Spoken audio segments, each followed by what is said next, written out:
Hey folks, welcome back to Radical Casual Reviews. I am your host Janelle. Kevin is crying in a corner right now because he has to edit all this. And replacing him today is me. I'm Stephen Infantolino. I'm a review writer at The Independent. And he's a he's a Pokemon master. Yes, that's what I meant to say. I wouldn't say I'm a Pokemon master. I did not have the patience to sit through Black and White 2. I feel you. Or Poke Park 1 and 2. I did not even know Poke Park existed. That's good. That's good.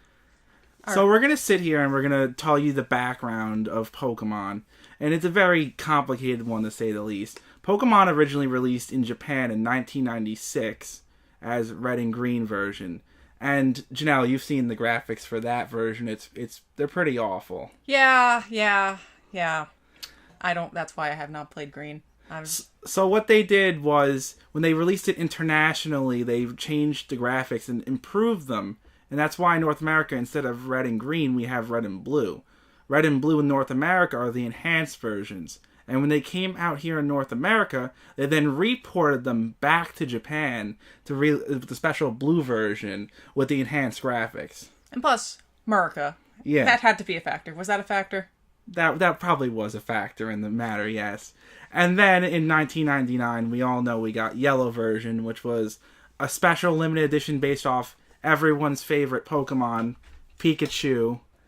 And then it also followed parts in the anime with Jesse and James from Team Rocket, and it also followed some just events like Ash getting his Squirtle, his Bulbasaur, and his Charmander.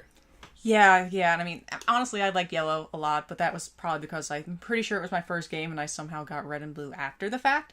And that's why I got Yellow on my 3DS, with the recent re-downloading being available with the 20th anniversary of Pokemon. Happy belated Pokemon Day.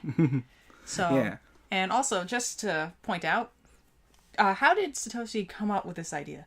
It was basically, from what he's described, as a childhood thing. He liked catching bugs and things like that, so he turned it into a game.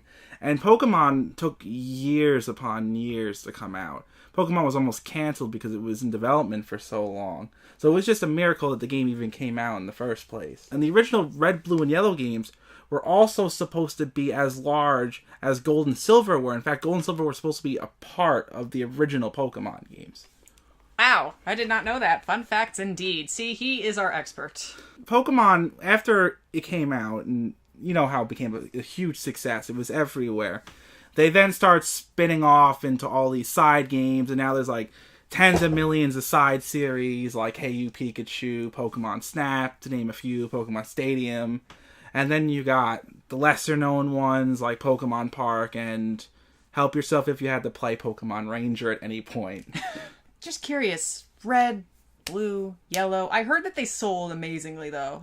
Yes, Red, Blue, and Yellow are the best-selling games in the Pokemon franchise. Red and Blue sold collectively over 30 million units. And Pokemon Yellow sold around 14.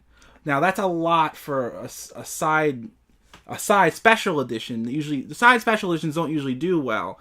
But the Pikachu, like Yellow Pikachu's edition, did almost as well as Red or Blue separately. In fact, didn't they technically do better than some of the recent games selling over 14 million? Yes. Pokemon Omega Ruby Alpha Sapphire, for comparison, only sold 11 million units combined.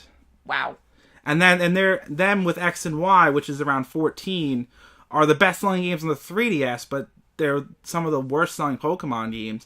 Even Diamond and Pearl sold 17 million units as the second best-selling Pokemon game of all time. Seriously, what makes the original game so good? Well, what makes the games good is just that they're simple to understand. Most people don't like the newer Pokemon games like X and Y because it's gotten kind of complicated, to be honest. Like, there's so many factors, Pokemon contests, Mega Evolutions. In the first game, you caught a Pokemon, you raised its level, and then sometimes it would evolve, or you'd use a stone and it would evolve. It was pretty straightforward. But now in Pokemon, it's like, with Inkay especially, you have to flip your 3DS over when it hits a certain level, and it's like you need to know beforehand. It can be kind of confusing for new people. In short, too complicated. The newer ones, yes. Hey folks, thanks for watching part 1 of our Pokemon review. Next time we'll be looking into the story, followed by gameplay, some spin-offs, and our final thoughts. If you enjoyed this video, be sure to like, comment, and subscribe. Also, check out the Stony Brook Independent on sbindependent.org and on social media at Stony Brook Indie because they're kind of awesome. Smell you later!